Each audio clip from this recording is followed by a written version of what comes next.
Okay, this is Mark coming to you from Baker's Green Acres. This will be number 4, and I'm going to kind of walk you through my newest design and kind of tell you why. Now, I'm hoping here that somebody's going to see this and say, "Hey, why don't you, or take this design and run with it, and maybe come up with something else great. You might create a cure for something, or figure out a way that we can double our output of produce out of a produce field or something." I started off with a pressure vessel that a friend gave to me, and let's see. Well, there's the top of it right there, and that's been cut off of that piece right there.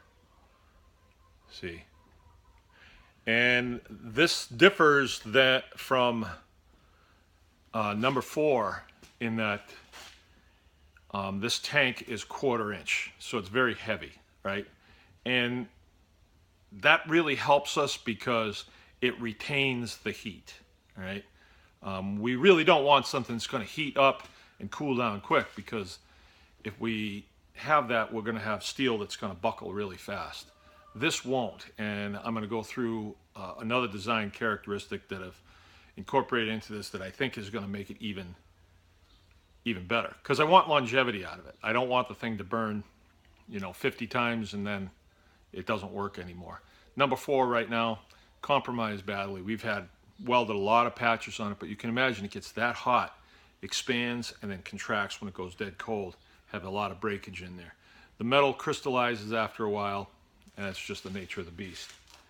The inner barrel really takes a beating. Really takes a beating. So we get maybe 25 burns out of an inner barrel on number 4, and then we have to change it out. Luckily, though, you can find them around, and we see them all the time. We always snag them when we get them, and they're usually, people give them to you, 20 bucks. They're a standard size fuel tank that you see on farms, and when they leak, nobody wants them, and nobody really has fuel on their farms anymore anyway. It's we're all pretty mobile. So anyway, this is a pressure vessel, and it's heavy. What we did is we cut it off right here, and instead of putting refractory on the outside, we're going to put the refractory on the inside. And instead of using the fibrous refractory, we're going to use a brick. Okay, so this is going to be lined with bricks. Now, those bricks are not going to be attached to the wall. They're just going to sit in there. This thing is heavy. It's not like we're going to be moving it around. Once we get it where it's going to go, all the feedstock's going to be brought to it. And I'm building it in such a way that it will be a fixture here. It's not going to, we're not going to replace it in 10 years. I want it to be here and be part of this farm forever. The thickness of this is it's not going to burn through, especially if I have the refractory on the inside. The top here is going to be exposed to quite a bit of heat, but that's different than when you're down here. This down here gets soaked. There's a flow of heat going past it. So it's not a soaking heat, right? So it probably won't compromise like the bottom would if it was being hammered with heat all the time. All right, and this, for the inner retort, we're going to use 50-gallon barrels. And the reason for that is 50-gallon barrels are easy to come by. I mean, I can get as many of those things as I want. And they may have paint in them or something like that, but it doesn't matter because it's all going to burn out. And what's nice about that is, and here I'm going to go into my feedstock speech. The wood has to be dry. Now, I don't know how dry. I just know it needs to be dry. I'm sure that Albert Bates and Peter Hurst have done testing, and some wood humidity works better than others. I really don't know. Our wood is stored outside. I put a tarp over it, and with the black side up, and it dries out. All right. Now, you don't want great big chunks of wood because they won't char all the way through. You want something no bigger than this, right? I can get this stuff from a mill that's around here, and I can get a lot of it. And oh, probably shouldn't say too much about that, but I can get it. Pallets are excellent. Pallets are excellent. You just got to be careful of the nails, because you don't want nails going out into your animal feed, for sure. When you break your BioChar up, you can definitely run it through a sift, and you could get the nails out. That would work. But you want it dry. Now, if I'm using 50-gallon barrels, excuse me, I feel a sneeze coming on. I can load those barrels. You know, unskilled hands can do that, kids. And then I can put the tops on them and bolt those tops right down. So long as it's vented, if we sit those out in the sun, they will dry. I mean, that wood will dry quick, bone dry. And so we can load, you know, 20 barrels with wood and have them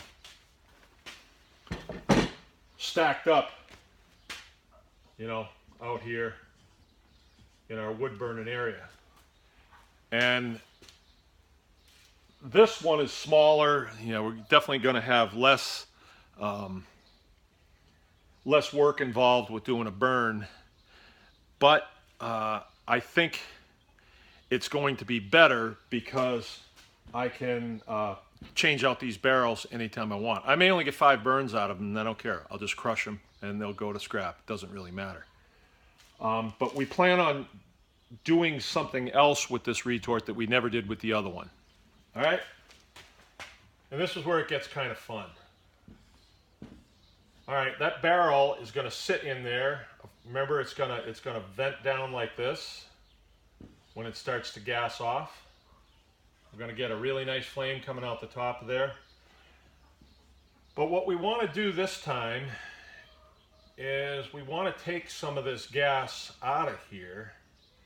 And the bottom of this tank is concave like that. So when the barrel sits down on it, it makes a good seal here and here.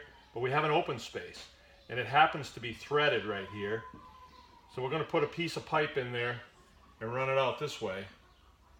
And then put a vane pump on there. And when this starts to gas off, when we see the flames starting to go, we'll know that the gas that's in there is you know, flammable and usable. So then we're going to pump it out of there with a suction pump and push it into something. And I don't know what yet. I'm not sure if I can put it in a propane tank. I'm not sure if it's corrosive. I don't know. I got to run some tests and talk to some people about it. But I have seen where people put them in bladders, in huge bladders, and they keep it. I don't know. We'll have to see. Because it is explosive and you could have some problems with it. We've fooled around with it a little bit. I can tell you this from a safety point of view. If you put it in some sort of bladder, you need to be very careful with that because the explosive power is there and it could do some bad things to you. Don't try this at home. Actually, I'm telling you to try this at home, but just be careful. Just don't do anything stupid. Another thing is when that's coming out of there, you may think, well, let me see if it's coming out. I'll take a big whiff. Don't do it. Do not do that. I did that one time. I just went, just a sniff like that, and it went in my nose, and I could feel it go down my lungs. It wasn't burning, but it is very, very acrid, and I could not get it out of me fast enough. I coughed and everything. I'll never do it again. I won't even try it. And it had no smell. But it was really tough on you. It's tough on your eyes too. So just stay away from it.